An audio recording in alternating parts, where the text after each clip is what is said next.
آپ نے بنی الاسلام علی خمس شہادت ان لا الہ الا اللہ وان محمدا عبدہ ورسولہ واقام الصلاۃ وایتاء الزکاۃ وحج البیت وصوم رمضان. آپ نے فرمایا کہ اسلام کی بنیاد 5 چیزوں پر رکھی گئی ہے. سب سے پہلی چیز ایمان، عقیدہ توحید، بندے کا اسلام، شہادتین اللہ وحدہ لا شریک ہے اور رہبر رہنما محمد رسول اللہ صلی اللہ علیہ وسلم ہے. اور اس کے بعد نماز کا قائم کرنا اور زکوٰۃ کا ادا کرنا اور بیت اللہ کا حج کرنا اور رمضان مبارک کے روزے رکھنا. یعنی جو اسلام کی بنیاد 5 چیزوں پر رسول اللہ صلی اللہ علیہ وسلم نے بتائی ہے، ان بنیاد کی 5 چیزوں میں سے ایک چیز رسول اللہ صلی اللہ علیہ وسلم نے بیت اللہ کا حج جو ہے وہ قرار دیا ہے. وَكُلَّ مُحْدَثَةٍ بِدْعَةٍ وَكُلَّ بِدْعَةٍ ضَلَالَةٍ وَكُلَّ ضَلَالَةٍ فِي النَّارِ. اللهم صل على محمد وعلى آل محمد كما صليت على إبراهيم وعلى آل إبراهيم إنك حميد مجيد. اللهم بارك على محمد وعلى آل محمد كما باركت على إبراهيم وعلى آل إبراهيم إنك حميد مجيد. رب اشرح لي صدري ويسر لي أمري واحلل عقدة من لساني يفقهوا قولي. رب زدني علما رب زدنا علما. يا معلم إبراهيم علمني من لدنك علما. يا مفهم سليمان فهمني. قال الله تبارك وتعالى في محكم تنزيله أعوذ بالله السميع العليم من الشيطان الرجيم من همزه ونفخه ونفسه. ولله على الناس حج البيت من استطاع إليه سبيلا. وقال نبينا محمد صلى الله تبارك وتعالى عليه وآله وسلم أيها الناس قد فرض الله عليكم الحج فحجوا. رواه مسلم. تمام مسلم کی تکمیلات، تمجیدات، تقدیسات، عظمت و کبریائی، بڑائی، شہنشاہی، مشکل کشائی اس اللہ وحدہ لا شریک کے لیے ہے جو ساری کائنات کا داتا، دستگیر، غریب نواز، بگڑیاں بنانے والا، مشکل کشا اور حاجت روا ہے. اللہ اکرم الحاکمین کی مختصر حمد کے بعد ریت کے ذرات سے زیادہ، بارش کے قطرات سے زیادہ، انگنت لا تعداد بے حد و حساب درود و سلام امام الانبیاء، حبیب کبریا، نیر بقا، زینت کعبہ، امامنا فی الدنیا و امامنا فی الآخرہ و امامنا فی الجنہ انشاءاللہ جناب محمد رسول اللہ صلی اللہ تعالی علیہ وآلہ وسلم کی پاک، طاہر اور مطہر ذات کے لیے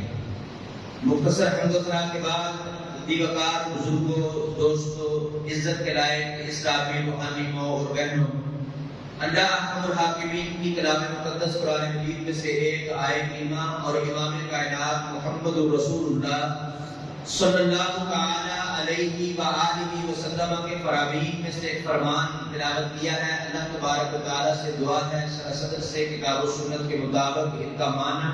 مطلب اور مفہوم سمجھانے کی توفیق عطا فرمائے. اللہ تعالی نے ہم سب کو صحیح بات، منزل من اللہ شریعت کا پیغام سننے، سمجھنے، اس پہ عمل پیرا ہونے اور اس کا پرچار کرنے کی توفیق عطا فرمائے. اور اللہ تعالی نے ہم سب کی جملہ عبادات کو اپنی بارگاہ رحمت میں قبول و منظور فرما کے ہماری بخشش، ہدایت اور اللہ نجات کا سبب اور ذریعہ بنائے. یہ آیت کریمہ اور حدیث رسول صلی اللہ علیہ وسلم جو آپ کے سامنے تلاوت کی ہے، ان میں اللہ رب العالمین نے اپنے بندوں کے اوپر ایک کام، اپنی ایک عبادت فرض کی ہے، اس کی فرضیت کو بیان فرمایا ہے. اور اسی طرح اللہ رب العالمین نے کتاب و سنت کے اندر، منزل من اللہ شریعت کے اندر اس عبادت کی فرضیت کی شروط کو بھی بیان فرمایا ہے، اس کے فضائل کو بھی بیان فرمایا ہے. اللہ رب العالمین نے فرمایا وَلِلَّهِ عَلَى النَّاسِ حِجُّ الْبَيْتِ مَنِ اسْتَطَاعَ إِلَيْهِ سَبِيلًا، اور اللہ تعالیٰ کے لیے لوگوں پر بیت اللہ کا حج فرض ہے، من استطاع الیہ سبیلا، اس شخص پر جو طاقت رکھتا ہو اس کے راستے میں۔ رسول اللہ صلی اللہ علیہ وسلم کی حدیث جو آپ کے سامنے میں نے خطبے میں تلاوت کی ہے، صحیح مسلم کی حدیث ہے، اس کے علاوہ بخاری اور مسلم کی بھی حدیث ہے متفق علیہ، کہ جس میں نبی اکرم صلی اللہ علیہ وسلم نے اس کی فضیلت کو بھی بیان کیا اور اس کی فرضیت کو بھی بیان کیا۔ آپ نے فرمایا بنی الاسلام علی خمس شہادت ان لا الہ الا اللہ وان محمدا عبدہ ورسولہ واقام الصلاۃ وایتاء الزکاۃ وحج البیت وصوم رمضان۔ آپ نے فرمایا کہ اسلام کی بنیاد 5 چیزوں پر رکھی گئی ہے۔ سب سے پہلی چیز ایمان، عقیدہ توحید، بندے کا اسلام، شہادتین، اللہ وحدہ لا شریک ہے اور رہبر رہنما محمد رسول اللہ صلی اللہ علیہ وسلم ہے، اور اس کے بعد نماز کا قائم کرنا اور زکوٰۃ کا ادا کرنا اور بیت اللہ کا حج کرنا اور رمضان مبارک کے روزے رکھنا۔ یعنی جو اسلام کی بنیاد 5 چیزوں پر رسول اللہ صلی اللہ علیہ وسلم نے بتائی ہے، ان بنیاد کی 5 چیزوں میں سے ایک چیز رسول اللہ صلی اللہ علیہ وسلم نے بیت اللہ کا حج جو ہے وہ قرار دیا ہے۔ تو اس میں اس کی فرضیت بھی ہے، اسلام کی اساس بنیاد اس کو قرار دیا گیا، تو بنیاد کی اہمیت تو بہت زیادہ ہوتی ہے۔ کسی بھی عمارت، کسی بھی بلڈنگ کو بنانے میں سب سے جو زیادہ اہمیت کی حامل چیز ہوتی ہے وہ اس کی اساس ہوتی ہے، بنیاد ہوتی ہے۔ اس کو مضبوط کریں گے، اس کو جو ہے وہ بہترین میٹیریل اس پہ لگائیں گے تو آپ کی عمارت بعدین کھڑی رہے گی۔ اس میں اللہ رسول اللہ صلی اللہ علیہ وسلم نے اللہ تعالیٰ کی وحی کے مطابق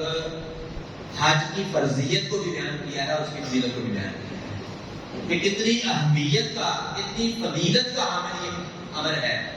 کہ اللہ رب العالمین نے اسلام کی بنیاد، اسلام کی عمارت کے تادیر کھڑا رہنے اور اس کے مضبوط ہونے کا سبب بتایا کہ اگر اللہ رب العالمین طاقت دے،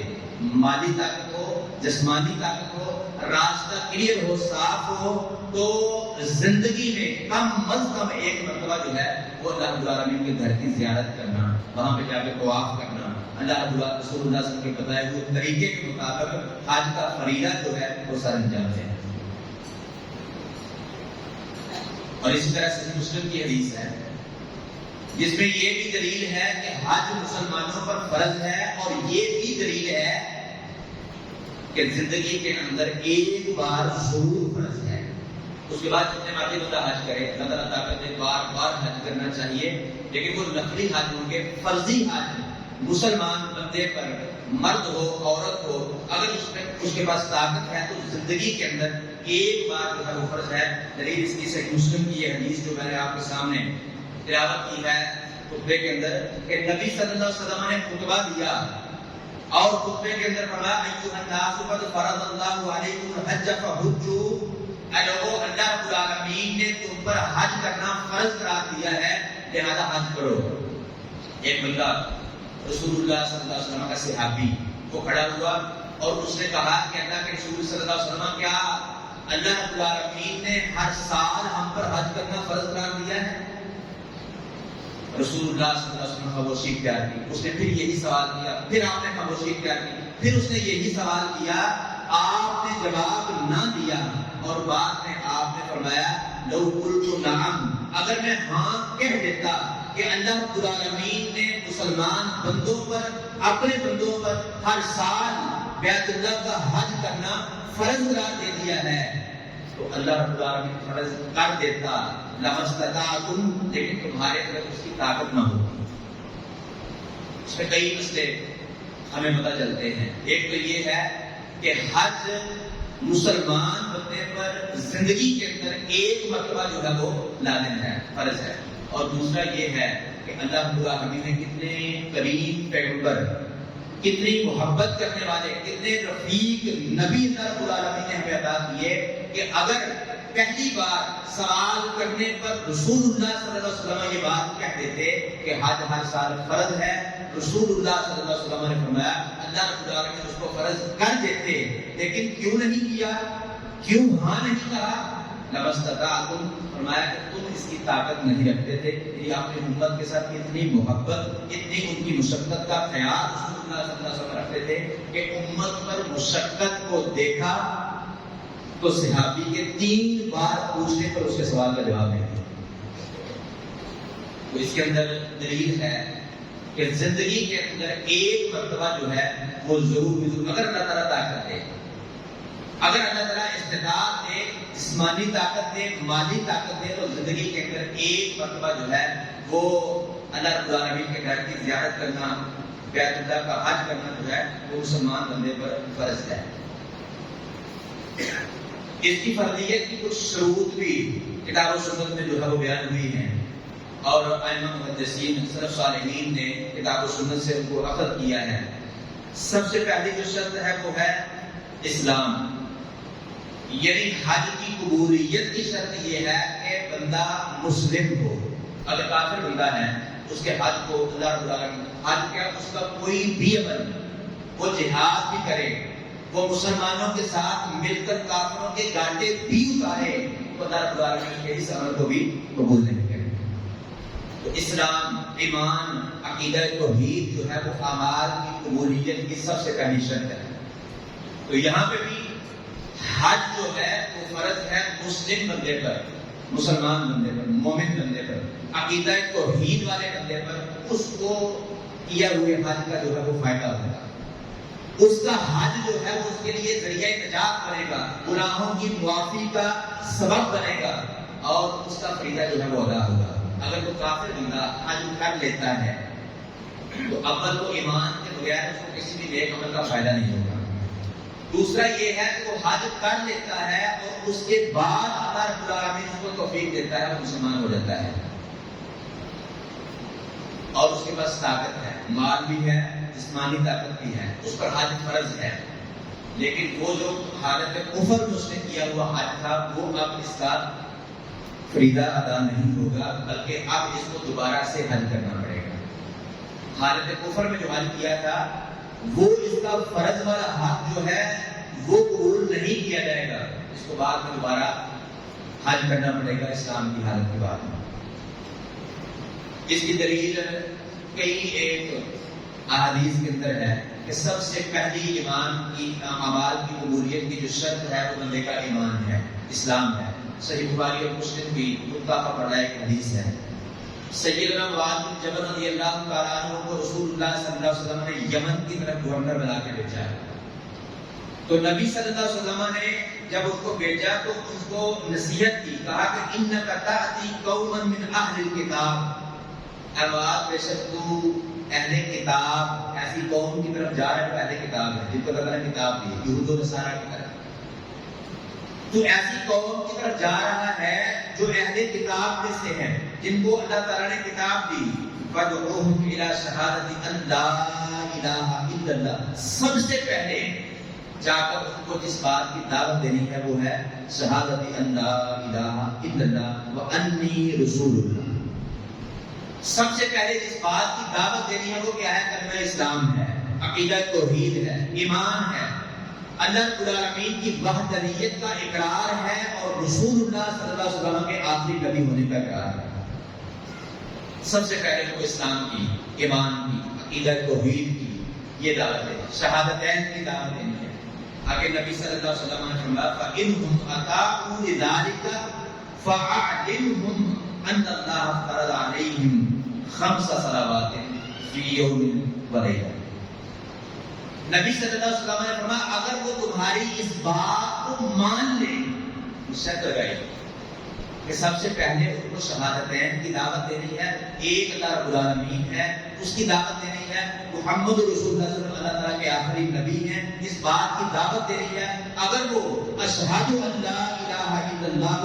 وحدہ لا شریک لہ واشہد ان محمدا عبدہ ورسولہ کا اقرار کر لیں, اس کلمے کو مان لیں, اس کا اقرار بھی کریں, دل کے ساتھ اس کی تصدیق بھی کر لیں, یعنی دائرہ اسلام میں داخل ہو جائیں، مسلمان بن جائیں، اس کلمے کا اقرار کر لیں، اس کے بعد ان کو یہ دعوت دینی ہے کہ تمہارے رب نے، اللہ رب العالمین نے تم پر ایک دن اور ایک رات میں 5 نمازوں کا فریضہ رکھا ہے، اور اس کے بعد دوسرے اعمال کا ذکر بھی کیا۔ یعنی اسلام کے جتنے بھی شعائر ہیں، جتنے بھی احکام ہیں، اعمال ہیں، وہ سارے کے سارے اسلام کے بعد، اسلام کی قبولیت کے بعد، ایمان کو قبول کرنے کے بعد، شہادتین کی گواہی کے بعد، اور اللہ رب العالمین کی وحدانیت اور رسول اللہ صلی اللہ علیہ وسلم کی نبوت کو ماننے کے بعد ہوا ہے۔ تو اسلام جو ہے وہ سب سے پہلی شرط ہے کسی بھی عمل کی قبولیت کی۔ تو حج بھی کس پر فرض ہے؟ مسلمان بندے پر فرض ہے۔ اللہ تعالیٰ کے ہاں ذخیرہ نجات جو ہے اور گناہوں کی معافی کا سبب جو ہے اور قبولیت والا حج جو ہے وہ اس کا ہوگا جس کا عقیدہ توحید ہوگا، شہادتین کی گواہی دیتا ہے، اللہ رب العالمین کو ایک مانتا ہے، وحدہ لا شریک لہ مانتا ہے، اور نبی مکرم صلی اللہ علیہ وسلم کو اپنا ہادی رہبر رہنما مانتا ہے۔ تو سب سے پہلی جو شرط ہے وہ ہے اسلام، اور دوسری شرط ہے عقل۔ تو بندہ عاقل ہے، باشعور ہے، اس کی عقل سلامت ہے تو اس پر حج فرض ہے۔ یہ حج کی فرضیت کی شروط میں سے ہے،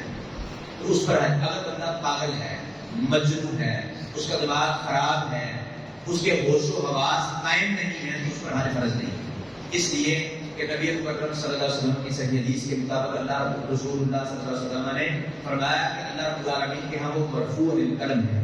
اس کی کوئی نیکی نہیں لکھی جاتی، اس کا کوئی گناہ نہیں لکھا جاتا جو مجنون ہوتا ہے یہاں تک کہ وہ عقل مند ہوتا ہے۔ رسول اللہ صلی اللہ علیہ وسلم کی حدیث ابو داؤد میں، جامع ترمذی میں، ابن ماجہ میں، کئی کتب میں ہے،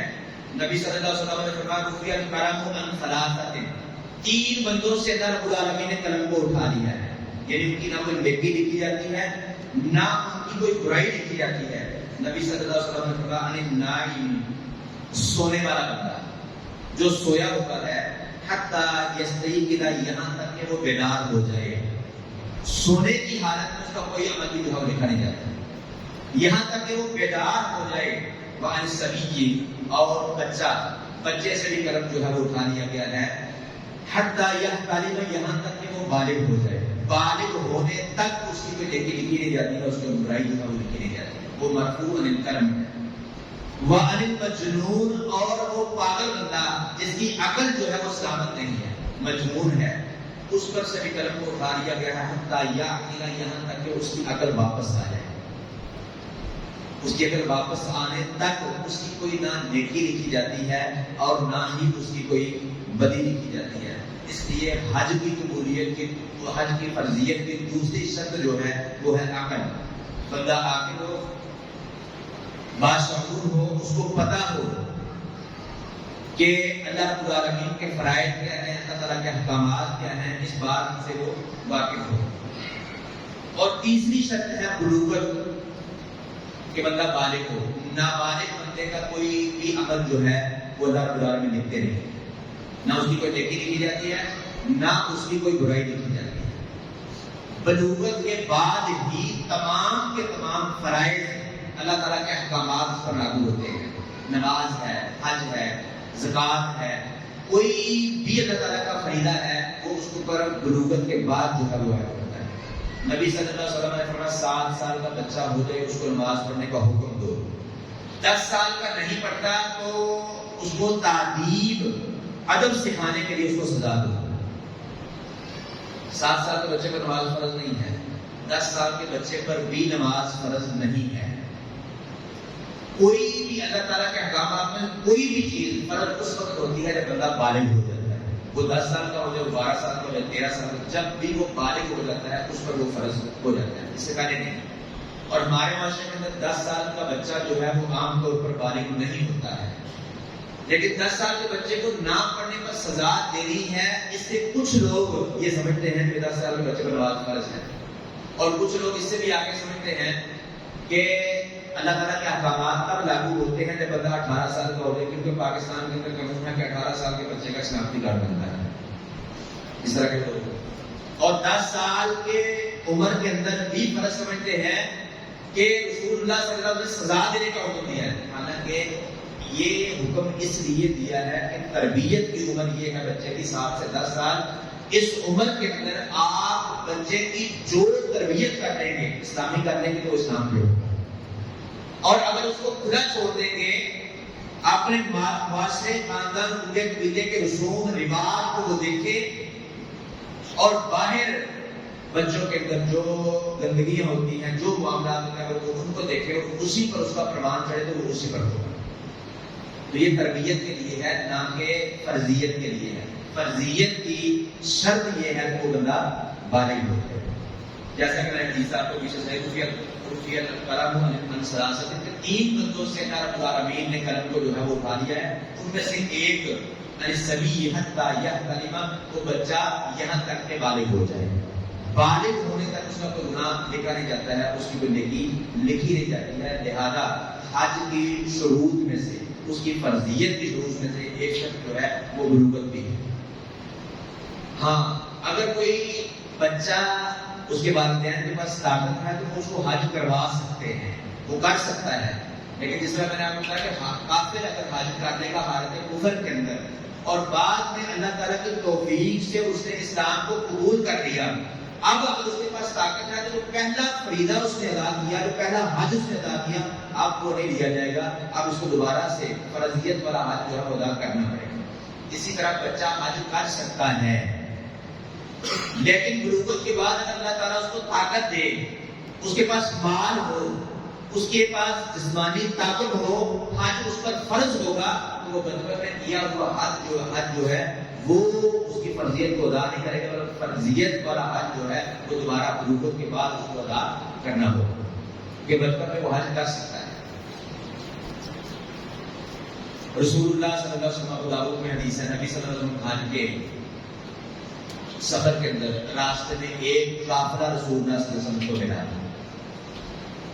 نبی صلی اللہ علیہ وسلم نے ان سے کچھ سوالات کیے، انہیں جواب دیے، تو انہوں نے بعد میں سوال پوچھا کہ ان میں اللہ کے نبی کون ہیں، محمد رسول اللہ صلی اللہ علیہ وسلم کون ہیں، تو لوگوں نے بتایا، تو ایک عورت نے اپنے ہودج سے اپنی ڈولی میں جس میں وہ بیٹھی ہوئی تھی وہاں سے اپنے بچے کو اوپر کیا اور کہا کہ اللہ کے رسول صلی اللہ علیہ وسلم بتائیے اس بچے کے لیے حج ہے، کہ یہ حج کر سکتا ہے؟ تو نبی صلی اللہ علیہ وسلم نے کہا نعم ولکی اجر، ہاں یہ حج کر سکتا ہے اور اس کا اجر جو ہے وہ میرے لیے ہے۔ تو بچپن میں بچہ حج کر سکتا ہے، لیکن اگر بلوغت کے بعد بڑا ہونے کے بعد اس پر حج فرض ہوا تو وہ بچپن میں کیا ہوا حج جو ہے وہ پورا نہیں ہوگا، اب بعد میں اس کو حج جو ہے فرضیت والا وہ ادا کرنا پڑے گا۔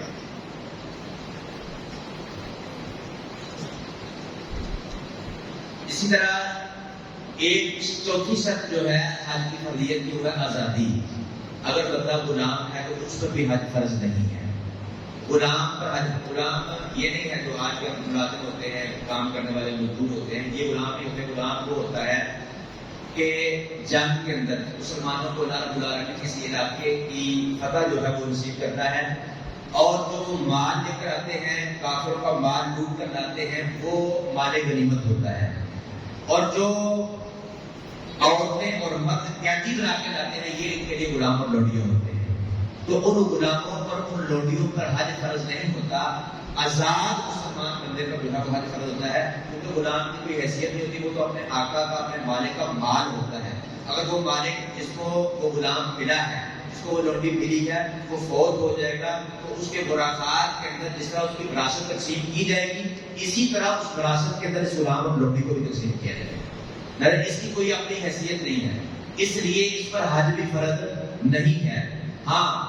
غلام حج کر سکتا ہے، اس طرح کہ بچہ حج کر سکتا ہے، غلام بھی حج کر سکتا ہے، لیکن اگر وہ آزاد ہو گیا، پھر اللہ رب العالمین نے اتنا مال دیا کہ وہ حج کر سکتا ہے، اتنی طاقت دی،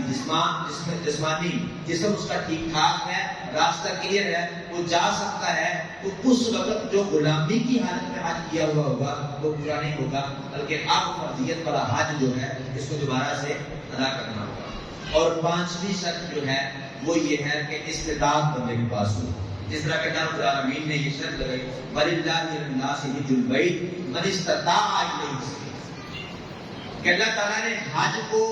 فرض قرار دیا ہے اس بندے پر جو اس کے راستے کی طاقت رکھتا ہے. تو راستے کی طاقت سے مراد میں نے آپ کو بتایا کہ مالی طاقت بھی ہے اور جسمانی طاقت بھی ہے. جس کے پاس یہ دونوں طاقتیں ہیں اور راستہ جو ہے وہ کلیئر ہے، صاف ہے، یہ پہنچ سکتا ہے اللہ کے پاس، تو اس پر جو ہے وہ اب حج فرض ہے. یہ بھی 5 ایسی شرطیں جو مسلمان مرد اور عورت دونوں کے لیے ہیں. اور ایک ایسی شرط ہے جو مسلم عورت کے لیے ہے، وہ مرد کے لیے نہیں ہے، عورت کے لیے. وہ 6 شرط، 5 شرطیں وہ مرد اور عورت دونوں کے لیے یکساں ہیں. اور ایک ایسی شرط ہے جو صرف اور صرف عورتوں کے لیے ہے. وہ کیا ہے؟ عورت کے ساتھ اس کا محرم ہو. عورت کے ساتھ اس کا محرم ہو. اگر اس کا محرم نہیں ہے ساتھ تو وہ حج کے لیے نہیں جا سکتے. حج جیسا بہترین سفر، بابرکت سفر، اور اللہ رب العالمین کی عبادت، اس کا فریضہ ادا کرنے والا سفر اگر عورت جو ہے وہ محرم کے بغیر نہیں کر سکتی ہے، تو جو عام سفر جو ہم کرواتے ہیں اپنی عورتوں سے کہ اس اڈے سے میں بٹھا دیتا ہوں، اس اڈے سے اس کے بھائی اس کو لے لیتے ہیں. کتنی میری مصروفیت ہے، کتنا میں مصروف ہوں کہ اس اڈے سے میں بٹھاتا ہوں، اس اڈے سے وہ لے لیتے ہیں. تو اس اڈے سے تو آپ نے بٹھا لیا، اس اڈے سے اس کے بھائیوں نے لے لیا. جو اتنا لمبا 2 3 4 10 گھنٹے کا جو اس نے سفر کیا ہے، اس کے اندر اس کا محرم کون؟ عورت کا بیٹا جو بالغ ہو وہ اس کا محرم ہے، اس کے ساتھ وہ سفر کر سکتی ہے، حج کا ہو یا کوئی بھی ہو. عورت کا بھائی وہ اس کا سگا بھائی، ماں جائے بھائی ہو یا رضائی بھائی ہو جنہوں نے ایک والدہ کا دودھ پیا ہو، یا اخیافی بھائی ہو جن کی والدہ ایک و والد مختلف ہو، یا ایسا بھائی ہو جن کے والد جو ہے بھائی اور بہن دونوں کے ایک ہو، والدہ بے شک الگ ہو، ان کے ساتھ وہ سفر کر سکتے. اس کے علاوہ یا اس کا چچا ہے، اس کے باپ کا سگا بھائی، یا اس کے باپ کا جو ہے وہ رضائی بھائی، اس کا چچا ہے، وہ اس کے ساتھ سفر کر سکے. اسی طرح اس کا ماموں ہے، وہ اس کے ساتھ، اس کا دادا ہے وہ اس کے ساتھ. جو محرم رشتے ہیں ساری اپنی بہنوئی کے ساتھ سفر نہیں کر سکتی ہے، وہ اس کی غیر محرم ہے. بھابھی اپنے دیور کے ساتھ سفر نہیں کر سکتی ہے، بے شک وہ حج کا ہے، بے شک وہ بازار کا ہے، بے شک وہ ننیال کا ہے، سسرال کا ہے، کہیں بھی نہیں جا سکتی ہے، وہ اس کی غیر محرم ہے. تو عورت کے لیے یہ شرط ہے کہ یہ 5 شرطیں جو پہلے یکساں بیان ہوئی ہیں وہ بھی بیک وقت ہوں. اور 6 شرط یہ ہو کہ اس کے پاس اس کا محرم ہو، اس کے پاس اس کا محرم ہو، اس کا باپ ہے، اس کا بھائی ہے، اس کا بیٹا ہے، اس کا چچا ہے، اس کا خامد ہے، اس کا محرم رشتہ دار ہے، اس کے ساتھ وہ جائے گی حج کرنے کے لیے. اگر وہ نہیں ہے اس کے پاس کوئی بھی، تو اس پر حج فرض ہی نہیں ہے. آج تک ہمارے علماء جو ہے وہ اس بات کی اجازت دیتے ہیں اور وہ کسی خاندان کے ساتھ چلی جائے یا چند عورتوں کے ساتھ مل کر چلی جائے. اللہ کی قسم اس کی کتاب و سنت کے اندر کوئی دلیل نہیں ہے، قرآن اور حدیث کے اندر اس کی کوئی دلیل نہیں ہے کہ وہ چند عورتوں کے ساتھ مل کر چلی جائے، وہ کسی خاندان کے ساتھ مل کر چلی جائے. کتاب و سنت سے جو بات ثابت ہے وہ یہی ہے کہ وہ محرم کے ساتھ ہی سفر کرے، محرم کے بغیر وہ سفر نہ کرے. جس کے پاس طاقت ہو مالی لیکن جسمانی طاقت نہ ہو، جسمانی طاقت نہیں ہے، مالی طاقت اس کے پاس ہے، مال اس کے پاس ہے، اس کو خرچ کر کے بیت اللہ کے پاس جا سکتا ہے، لیکن اس کا جسم اس کے اندر اس کی سکت نہیں ہے، طاقت نہیں ہے کہ اتنا لمبا سفر جو ہے برداشت کر سکے. اب وہ کیا کرے گا؟ وہ یہ کرے گا کہ اپنی جگہ پر اپنا مال خرچ کر کے کسی ایسے بندے کو اپنی طرف سے حج کروائے گا جس نے پہلے اپنا حج کیا ہوا ہوگا، جس نے پہلے اپنا حج کیا ہوا ہوگا، اس کو وہ اپنا مال خرچ کر کے اپنی طرف سے حج کے لیے بھیج سکتا ہے. صحیح مسلم میں اس کی دلیل ہے. خطرم قبیلے کی ایک عورت رسول اللہ صلی اللہ علیہ وسلم کے پاس آئی اور اس نے آگے اللہ کے حبیب علیہ السلام سے یہ درخواست کی، یہ عرض کیا کہ اللہ کے رسول صلی اللہ علیہ وسلم، میرے باپ پر اللہ رب العالمین نے حج کے فریضے کو فرض کر دیا ہے. یعنی میرے باپ کے پاس اتنا مال ہے کہ وہ بیت اللہ کا سفر کر سکتا ہے اور راستہ بھی صاف ہے، لیکن عذر اس کا یہ ہے کہ سواری پر بیٹھنے کی سکت اس کے اندر نہیں ہے، جسمانی طاقت اس کے پاس نہیں ہے. تو کیا میں اپنے ابا کی طرف سے حج کر سکتی ہوں؟ رسول اللہ صلی اللہ علیہ وسلم نے فرمایا ہاں تم اپنے ابا کی طرف سے حج کر سکتی ہو. تو یہ دلیل ہے کہ جس بندے کے پاس مالی طاقت ہے، جسمانی طاقت نہیں ہے، وہ اپنی جگہ پہ اپنا مال خرچ کر کے کسی دوسرے بندے کو حج کے لیے بھیجے گا، اور اس بندے کو بھیجے گا جس نے پہلے اپنا حج کیا ہوا ہے. اس کی دلیل ابو داؤد کے اندر صحیح حدیث ہے. رسول اللہ صلی اللہ علیہ وسلم نے اپنے حج کے موقع پہ ایک بندے کو سنا. عبداللہ بن عباس رضی اللہ عنہ راوی ہیں، ابو داؤد کے اندر صحیح حدیث ہے کہ نبی مکرم صلی اللہ علیہ وسلم نے ایک بندے کو سنا، وہ کہہ رہا تھا لبیک عن شبرمہ، اللہ میں شبرمہ کی طرف سے حاضر ہوا. تو نبی مکرم صلی اللہ علیہ وسلم نے پوچھا کہ یہ شبرمہ کون ہے؟ اس نے کہا میرا بھائی ہے، یا کہا کہ میرا رشتہ دار ہے. نبی مکرم صلی اللہ علیہ وسلم نے اس سے پوچھا کہ کیا تم نے پہلے اپنا حج کیا ہوا ہے؟ تو اس نے کہا نہیں میں نے حج نہیں کیا. نبی صلی اللہ علیہ وسلم نے کہا پہلے اپنا حج کر پھر شبرمہ کی طرف سے حج کر. تو یہ دلیل ہے اس بات کی، صحیح مسلم کی اور ابو داؤد کی دونوں احادیث کو ملایا جائے تو یہ بات ملتی ہے کہ جس بندے کے پاس اللہ تعالیٰ نے مالی طاقت دی ہے لیکن جسمانی طاقت اس کے پاس نہیں ہے، مال اتنا ہے کہ وہ خرچ کر کے بیت اللہ کے پاس جا سکتا ہے، لیکن جسم سفر کرنے کا جو ہے وہ اس کے اندر سخت نہیں ہے، طاقت نہیں ہے، تو وہ اپنا مال خرچ کر کے کسی ایسے بندے کو اپنی طرف سے یہ فریضہ ادا کرنے کے لیے، حج ادا کرنے کے لیے بھیجے جس نے پہلے اپنا حج کیا ہوا ہو. تو یہ 5 شرطیں ہیں حج کی فرضیت کی جو مرد و عورت ہر مسلمان کے لیے یکساں ہے. اور ایک شرط ایسی ہے کہ جو صرف اور صرف عورت کے لیے ہے، وہ کیا ہے کہ اس کا محرم اس کے ساتھ ہو. اس کو محرم نہیں ہے تو یہ فریضہ اس پر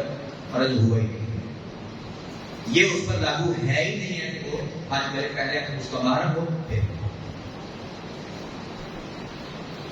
اور حج کے بہت زیادہ فضائل بھی اللہ رب العالمین نے اپنی کتاب کے اندر رسول اللہ صلی اللہ علیہ وسلم کے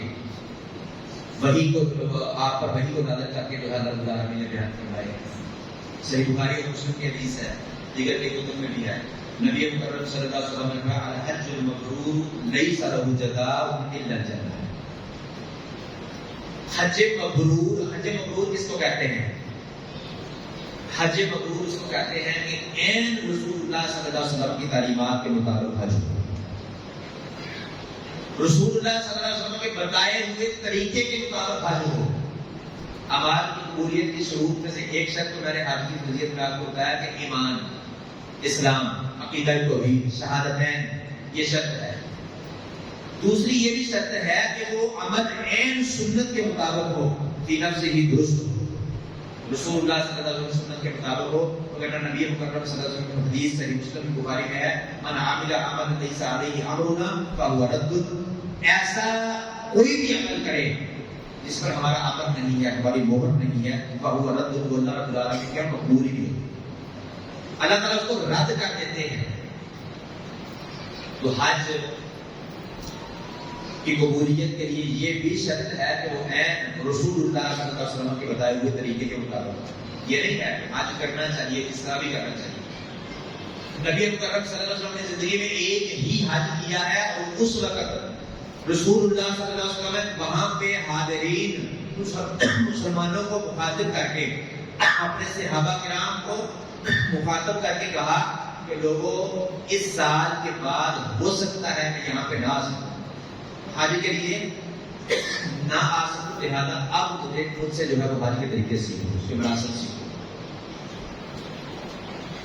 تو رسول اللہ صلی اللہ علیہ وسلم سکھا کر گئے ہیں